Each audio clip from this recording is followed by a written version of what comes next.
by Dr. Wilson Enang. Dr. Wilson Enang is a quintessential leader, technocrat, and astute scholar. He currently serves as operations engineering consultant at ExxonMobil and is in charge of operations and maintenance of 24 shallow water oil and gas assets in Nigeria. Dr. Enang is a chartered engineer with Institution of Mechanical Engineering of Mechanical Engineers, UK. Good morning, Dr. Enang, and thank you for joining us today on the Africa Daily Summit. Hi, good morning. Good morning, everyone, and thanks for making it to this session. I'm very pleased to be here to lend the voice of the little I know to some of the topical issues affecting our industry. Thank you very much for having me. You're welcome, Dr. Enang. Dr. Enang, when we say energy transition, what do we mean?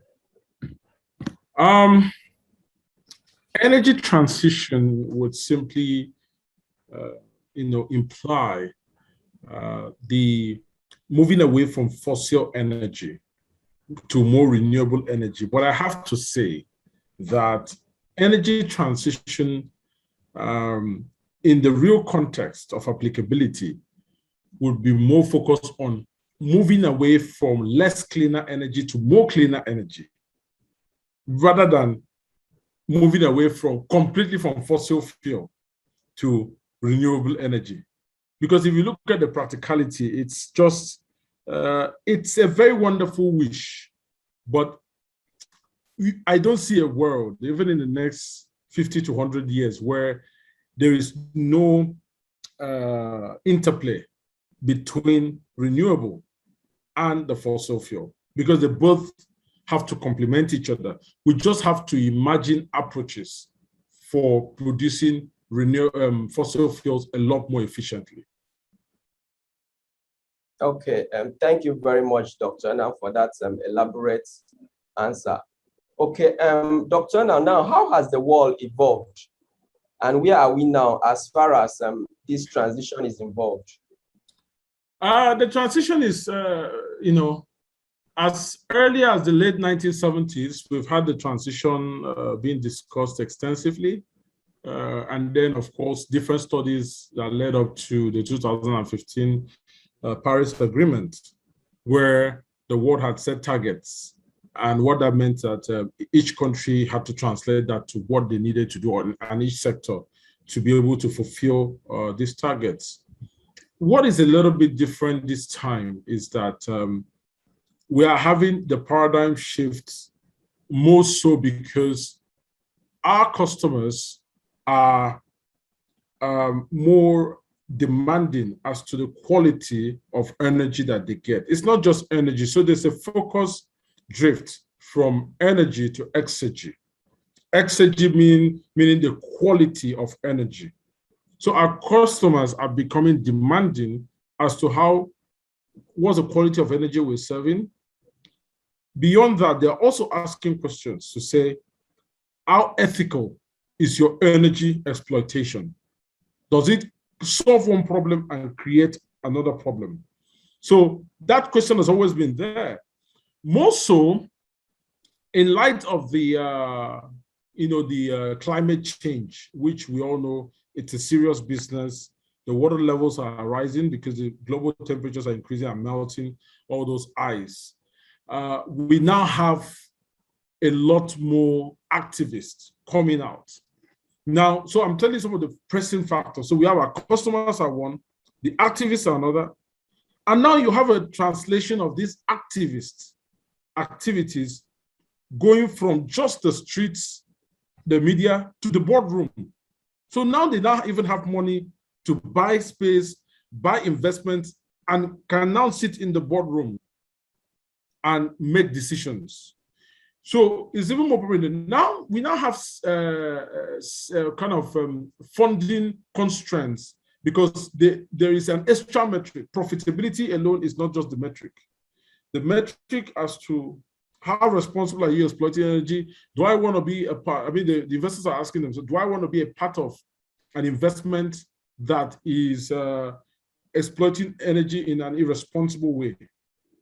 And the measure of that is the carbon footprint of your exploitation. So a lot of these factors has accelerated the demand for energy transition, for which I had already defined that this transition is more focused in a practical standpoint on a transition to cleaner energy, not exactly on an absolute basis of renewable energy alone. Okay, thank you very much, Dr. Anna. Again, Dr. Anna, African countries such as Morocco, Egypt, South Africa have provided legal framework to support energy transition and thereby increasing investors' confidence as well as increased production. So where is Nigeria? So the Nigerian space, and you need to understand that this energy interplay is a game of interest, whether it is general interest or each country's interest. That's what the interplay is about. Now, when you are talking about what other countries have done, they have done what suits them best, balancing their economic sheets and the realities of those countries. Now, going forward, Nigeria, regardless of how euphemistic you want to put this, is suffering from energy deficiency. A lot of people who are in the rural areas don't have access to energy. So you are even talking about exploiting it in an efficient way. On the other hand, you are talking about transition. We haven't even mastered the act of being efficient. As I say exploitation, we haven't even mastered. We are talking about taking it out of the ground, processing it, of which you and I know that we just sell the raw thing and get, we get refined products back in. We are still trying to revamp some of our refineries, as you're already aware, and waiting on the golden goose to lay an egg and bring us something, which is Dangote refinery. Then now we are talking about a call to move away from the energy we haven't even mastered to something that is the unknown. So I would say the strategy set by each country depends on the realities they are facing. In Nigeria today, the most practicable thing is what the federal government has done. Talk about if you want to call it an intermediate step in the transition plan, which is the gas play. We are looking at, so Nigeria has said the Nigerian gameplay is, we are not just talking about renewable. What if the renewable in some way is not even as clean as we thought? Because you are talking about exploitation, carbon emissions and exploitation is one of them, then processing, and then the consumption. So there is a number of factors that add up to the overall, whether the energy is clean or not. If we can make this as efficient as possible. Now we are hearing renewable compressed natural gas, right? We are hearing all those things. If you can make those things as close as possible to the cleanliness of the renewable energy, we are good to go. We won't have a war. So the Nigerian play, just to answer your question in a more direct manner, the Nigerian play is basically saying, what is the reality? We have a huge population. Giant of Africa, because we have a huge population, and most of that population needs energy. We need to provide them energy that is accessible, that is acceptable, that is affordable. And when you are talking about the case of trying to get renewable energy, at this point in time, you and I are talking about the electricity tariff, which is even coming from the normal fossil fuel, and we are even struggling to afford it. If we now step into renewable energy, you must expect that tariff to go up. So, but all these things, we are not saying renewable energy is is not the way forward. What we are saying is that the focus should be more on clean energy, and Nigeria has mapped out a plan of their gas. They've now called it a decade of gas, for which we hope that if this decade of gas is actualized, we would have a good transition, and again, towards renewable energy, okay? But that should be long-term. Now, let me also say something. A lot of the companies operating in Nigeria today, the IOCs are pioneering a shift from petroleum energy companies to utilities and renewable. They are pioneering that shift. You hear Shell and the likes, ExxonMobil, doing great things in that field, right? What that means is that once that pioneering is perfected and we start getting a profitable and competitive, renewable energy exploitation, then it will erode up. But until then, let's go from the known to the unknown, which is what Nigeria has done. Map out a plan that includes a kind of a mid-step, which is what the gas play is about. Okay, thank you very much, Doctor. Okay, so can you pinpoint some of these issues and constraints? Yeah, okay. So when you are talking about energy availability, the first thing that strikes into your mind should be the infrastructure. Now, it plays in a positive and a negative way. The infrastructure that we are dealing with is, if you are going to produce renewable energy in a large way, and you know that truly, you have an objective in mind to send it to the people who don't have energy. Now, the question you're going to have in your mind is, how do you send this energy to those people? That's the first question that really comes into your mind. Otherwise, you keep sending around the grid that is already having energy, but maybe not in an efficient way, right? Now, that in itself brings a solution to us, because it means we can have an interplay between renewable energy and the petroleum energy in a complementary manner. While the central grid is the petroleum energy, we could have renewable energy feed off some of these grids, set up a grid, a decentralized grid that is only, like, say, serving a particular rural area. We could have such a setup that would really, add value. Now, another constraint is pricing. If you are going to ask someone to put money into renewable energy, already, I don't need to be an energy economist to tell you that it will impact on how much consumers are ready to pay. So are able to pay, rather, because it would impact how much in terms of affordability. So those are some of the constraints. The other constraint is the confidence that these people are having. Research and development is another one. I talked about XAG earlier. Now you are talking about renewable energy, and you have not even mastered the act of producing normal energy in an efficient way, and by causing all the losses across the grid. The problem when you start doing that is this: as you produce renewable energy, the cost involved is less forgiving than petroleum energy, because in effect, normal conventional energy from petroleum resources is produced by the earth. The earth does all the work for you. All you do is put a hole there, and even the pressure from the earth would take it out for you. Renewable energy, you have to put the work in. So all those efficiency gaps becomes a very, very serious problem. It becomes a big problem. So renewable energy, in the sense of this, we need to master our research and development in the way that suits us best. Then the third thing is collaboration.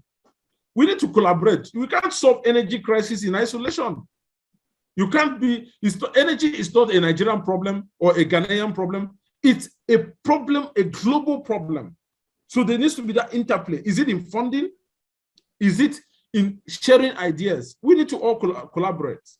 That is the only way we can get renewable energy, in a very industrial scale that we would like on board. Okay, Dr. Enang, thank you very much for providing that elaborate answer. Can you comment on the prospects?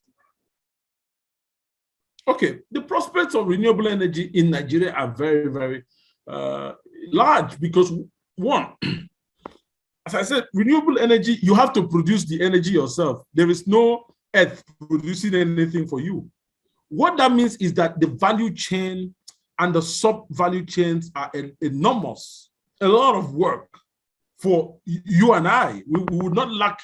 And because it is at the backdrop of research, the component of energy is at the backdrop of research and development. So a lot of us will be very busy. The secondary effect on the economy itself will be large. Now, think about it this way. All the activists who are going from the courtroom to the boardroom are all telling us, and not funding projects, are saying, go to renewable energy. If we are able to go there, then perhaps we can start pulling in some of those funding. Yeah. But that's, as I said, as you are balancing one problem, be careful not to create another one. That's what I said. Renewable energy, I have no problem. Just the timing is my problem. Let us have a transition. If you are saying today, zero petrol energy, move to renewable immediately, what happens to the population who are even struggling under $1 to afford normal kerosene and they are going back to firewood? Economic realities set the tone for what your economic plans are going to be. So you don't, an adage in Igbo land, they say a man does not go chasing rats when his house is on fire. You have to first fix the pertinent problems before you then go into the nice to have. Right now, we are on Abraham Maslow's pyramid of needs. We are at just the first stage. We are still trying with the basic needs of life. Until we get to the self-sufficiency, we cannot begin to talk about a complete transition, a gradual transition, where in the mix of energy, there is a balance, so that you don't disrupt the energy ecosystem, and by extension, the cost to customers and availability to customers. Okay, Dr. Nang, I'll get back to you. In case you're just joining us, our topic of focus today is energy transition, the real issues, prospects, and opportunities in African nations. Now, we are now being live on our YouTube channels, so you can subscribe to our YouTube channels on the Daily NG, and you can also follow us on a different social media platform, the Daily NG. And this event, if you need an excerpt of this event, it will be available on our YouTube channel. So you can go there, subscribe, and watch. You can also subscribe to our newsletter for daily updates as it relates to oil and gas industry in Nigeria. Okay, Dr. Anang, I'm now back to you. So what will happen to petroleum and other less friendly resources? There will be, in fact, you have answered the question with the question with your question. Less friendly resources will be pushed because there's an extra metric. Remember, at the dawn of the 70s, we had petroleum energy became a lot more commercial, replacing things like coal, right? It was at the backdrop of that commerciality was at the backdrop of it being profitable to business people. Now, there's an extra metric. The dawn of the 21st century has brought us an extra metric, which is not profitability, but cleanliness of the energy. So now that renewable energy, that petroleum energy will begin to compete. We're now having things like blue hydrogen, which is an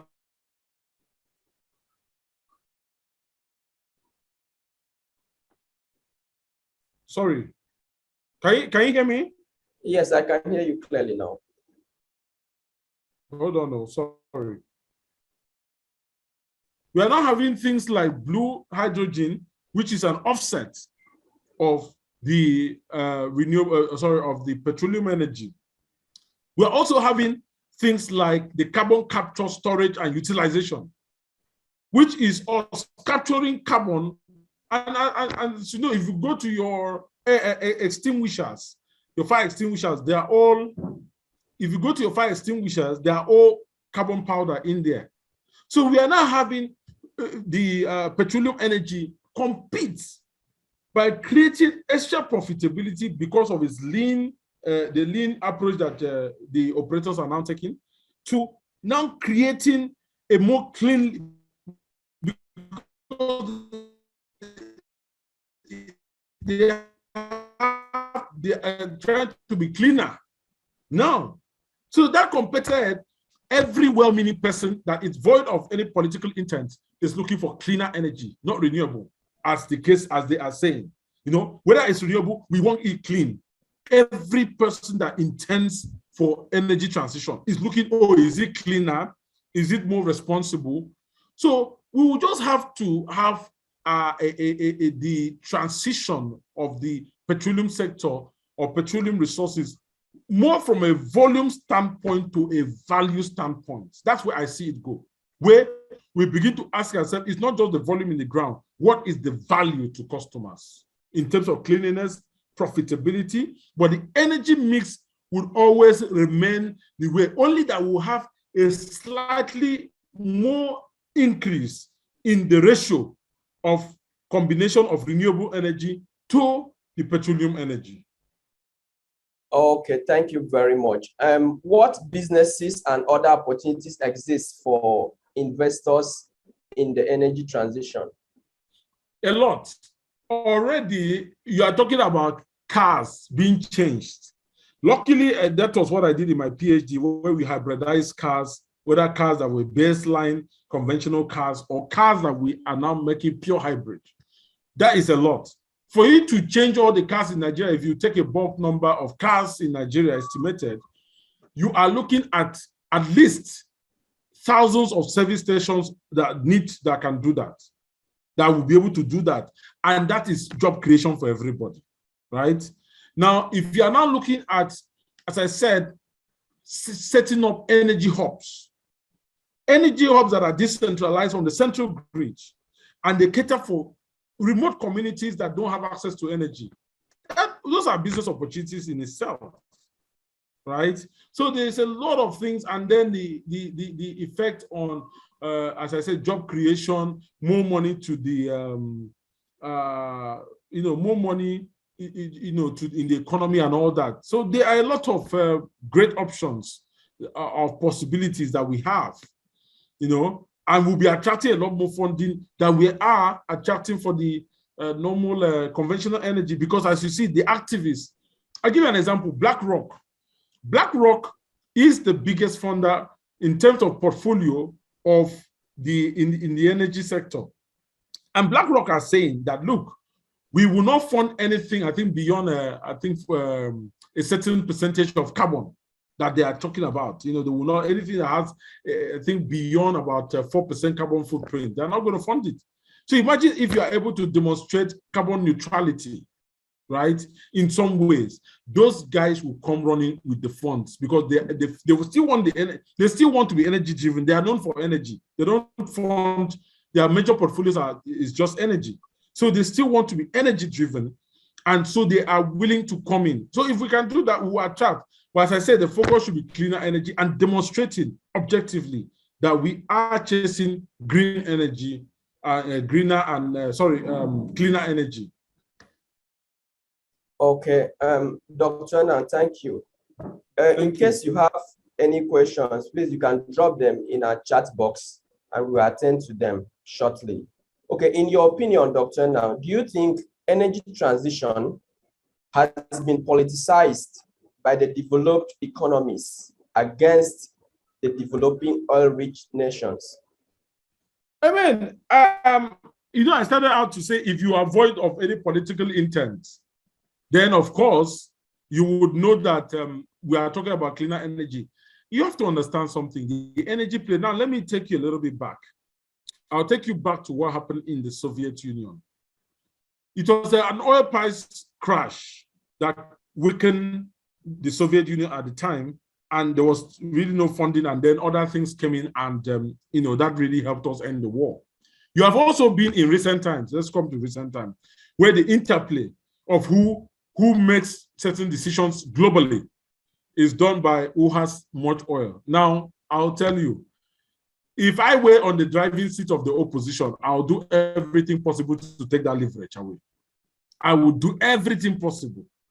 We have seen it happen where certain countries say we are not selling oil to certain people, and then that shifts the dynamics of the world as we know it.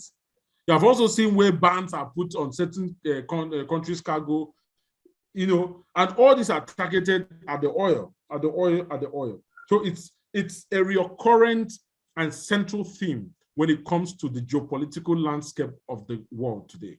Okay, so there is an unwritten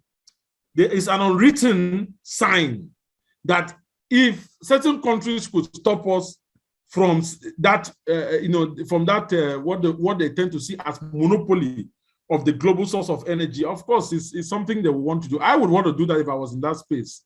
So I'm just being honest to you, as I said, unwritten in the sense that there's nobody coming out to say, yes, this is what the plan is. But you can almost see from what has happened in previous times that history is almost repeating itself. And so that's why we, with opportunity, try to advocate for clean energy rather than saying green energy, because I still feel there are possibilities, whether it is in the post-production or pre-production or exploitation, to make the petroleum energy a lot cleaner. There are possibilities. And also, I want to ask a question. When we are talking about green renewable energy, look at the depth of research that green energy is attracting. I don't feel, and I don't believe that petroleum energy, from my own research, has attracted that much research. If it has, then maybe we'll be talking about something else.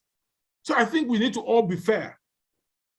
And if the international community is not willing, because of their own political interest, to drive this thing, to drive efficiency, the efficiency drive for the petroleum energy that already exists, then maybe Africa should do that. Because at the end of the day, we are on the losing end. That's the truth. So it calls for us to drive that and say, look, well, the renewable energy is now the darling of the day. Everybody is running towards it. This is the only thing we have. Why don't we drive that research? There's no monopoly of knowledge. It's all about who is willing to do the work. So why don't we drive that research to also demonstrate? Because the investors need a demonstration of value. As I said, the industry has moved from volume to value. That's what it is. If you have to compete, you have to generate and present value. So that's really the reality that we face. It's an unwritten stuff, but we too must not sit back. We must rise up and demonstrate value in the predominant energy resource that we have to offer the world. Okay, what strategies will you advocate for a seamless energy transition for Nigeria and other African nations? Good. As I said, two things strike my mind once you release that question. The first thing is the energy, the fact that we need to start have a transition plan in place, and we need to have, as the government has done, to have a stopgap plan, which is the gas. But also, we have written some fantastic gas play. We need to now implement the gas play. That's really what I would advise. Now, the second thing is a wider participation in this whole thing. Because if you look at the energy market, without the end point where it is matured enough, can you still hear me? Yes. Without the energy market developing to a point where it is matured enough, and we have competitiveness and interplay between the demand and supply factors, we will not have a market that can, in fact, when you look at renewable energy pricing, if you don't have demand and supply playing that game, you always have a fixed price. And that fixed price is going to serve one interest and not the other, or serve the other interest and not one. So we have to have interest in various players that would help develop the markets to such a point where a free market system and pricing for the renewable energy itself. Then we need to have funding coming. That's the truth. Renewable energy is expensive. That's the truth. We need to have funding. I know there's a lot of funding happening abroad. How much of that is filtering through into Nigeria, I don't know. Maybe the government needs to crank up the system with some research. But as I said, let's even start with the one we already have. I am answering the question as you said it, but I'll give my opinion at the end of the day. Let's start with the one we already have, and then the transition can happen so that we don't create energy crisis. How would you feel if you don't have light and then somebody is saying because we are renewable energy, we had a shortage of supply? Already, despite the abundance of gas and oil, we are still having issues. And those issues are typically because of the transmission and production capacities. Talk less of renewable energy that you may not have in abundance, to supply to your population. So that's really my take. Okay. Any advice for governments, investors, and financiers in Nigeria, as well as other parts of the world? My advice is let's make objective decisions and not be driven by sentiments. We must actually focus on cleaner energy. Work from the known to the unknown. Let's use what we have to get what we want. Right now, you and I we are still at the, as I said, the basic level of the Abraham Maslow's pyramid, and still looking for basic, what we call economic rents to survive in the economy. That's the truth. Let's make sure we don't push ourselves a little bit too hard. And in terms of investment, focus should be looked to be, on investing towards making the available energy even cleaner. And of course, the greener energy should be more focused on the aspect of, of the decentralized grid, where we have localities that don't have access to even the central grid. There are those localities in my state. There are localities like that. And it might not be, they may not be, quite much in number, but there are those people whom need access. And with some funding, we can test run the entire efficiency of the renewable energy system using the decentralized population that don't have access to the central grid. So that should be the focus. And then once we test that, make sure the sustainability in the energy production is available, affordable, and accessible, then we can then roll it out, on a national scale. And again, still balancing the mix, because otherwise you want to switch off petroleum energy and move completely to renewable, then you will start having energy deficiency crisis.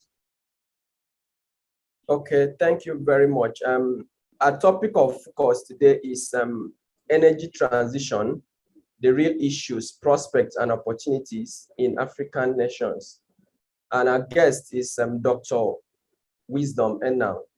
So please, we would like to receive comments and questions. So if you have questions, if you have comments, please kindly unmute and ask directly. And Dr. Enang is here to attend to all your questions and comments.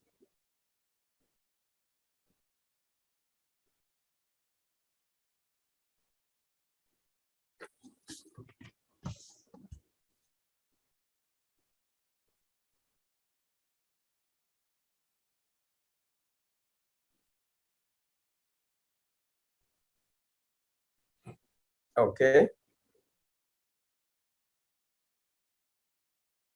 Questions, comments?